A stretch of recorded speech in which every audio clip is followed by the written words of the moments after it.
In recent weeks, a motion was passed calling for a state apology for the travelling community for the systematic way in which governments discriminated against them.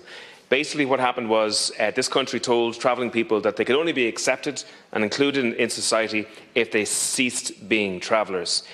Governments did this by way of legislation, the Roads Act, the Housing Act, the Commission on Itinerancy, and so on. It was a blatant attempt to clamp down on an ethnic minority in our country and to make their way of life impossible for them. And the state has never apologised for this.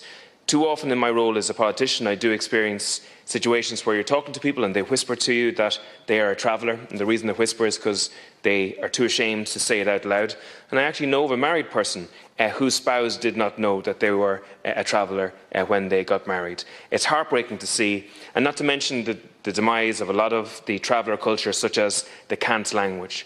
Will you issue a state apology to the travelling community for the dehumanising way in which governments have treated them and the long-lasting effect this has had on this ethnic minority in the decades since?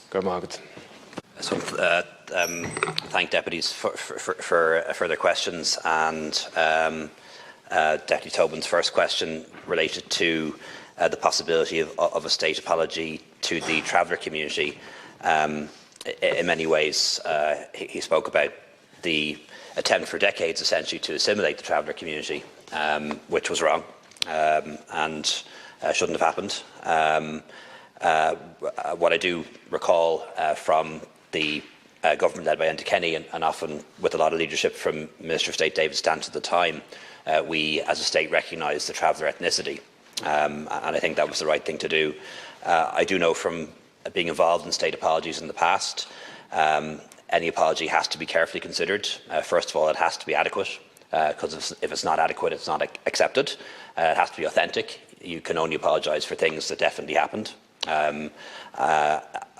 for obvious reasons. And then beyond that, it needs to be followed up with action. It can't just be an apology and then that's the end of it.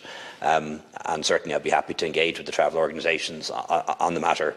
Have met them on a number of occasions. I don't think it's ever been raised as an issue, but that's not to say it isn't an issue. So it is something I'll follow up with those organisations.